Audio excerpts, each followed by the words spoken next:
ഇല്ലടാ കള്ള. അത്രയ്ക്കായോ? എന്താ ഇവിടെ? ഈ കള്ളൻ എന്റെ കടയിൽ നിന്ന് മുട്ട മോഷ്ടിച്ചു. ഇവനെ തല്ലിയാ പോരാ. എന്നെ തല്ലല്ല ചേട്ടാ, എനിക്കൊരു അബദ്ധം പറ്റിയതാ.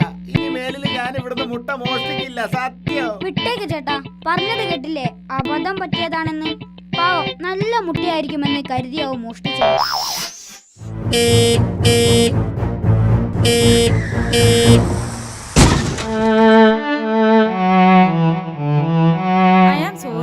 എന്റെ ഭാഗത്താണ് തെറ്റുപറ്റിയത്. സോറി മോനെ. ഏയ്, എനിക്കാണ് തെറ്റുപറ്റിയത്. ഞാനാണ് സോറി പറയേണ്ടത്. സോറി ചേച്ചി. അയ്യോ അല്ല, മോനൊരു നല്ല കുട്ടിയായതുകൊണ്ടാണ് അങ്ങനെ പറയുന്നത്. സത്യത്തിൽ എനിക്ക് തന്നെയാണ് തെറ്റുപറ്റിയത്. I am really sorry. ഞാൻ റോങ് സൈഡ് ആയിരുന്നു. അല്ലല്ല, ഞാൻ തന്നെയാ അബദ്ധം കാണിച്ചത്. സോറി. അല്ല മോനെ, ഞാനാണ് അബദ്ധം കാണിച്ചത്. സോറി. പ്ലീസ് ചേച്ചി, അങ്ങനെയൊന്നും പറയരുത്. നിങ്ങളെ പോലെ വിവരമില്ലാത്ത സ്ത്രീ ദൂരെ നിന്ന് വരുന്നത് കണ്ടപ്പോ തന്നെ ഏതെങ്കിലും ഇടവഴി കൂടെ ഞാൻ രക്ഷപ്പെടേണ്ടതായിരുന്നു. ഞാൻ തന്നെ അബദ്ധം കാണിച്ചത്. സോറി.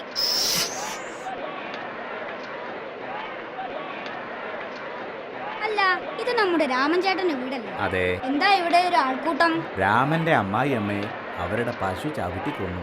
അതാ ഇത്രയും ആൾക്കൂട്ടം. ആ, അത് ശരി. ഇവരെല്ലാവരും ആ പശുവിനെ വിലയ്ക്ക് വാങ്ങാൻ വന്നതാ.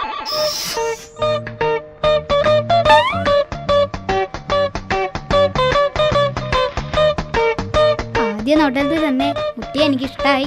നമ്പർ തരുമോ? എടാ തെണ്ടിച്ചക്ക, ഞാൻ ആരാണെന്നറിയോ? ആരാ? ഞാൻ ഇവരുടെ അമ്മയാ. ക്ഷമിക്കണം ചേച്ചി, എനിക്ക് മകളെയാ ഇഷ്ടമായത്.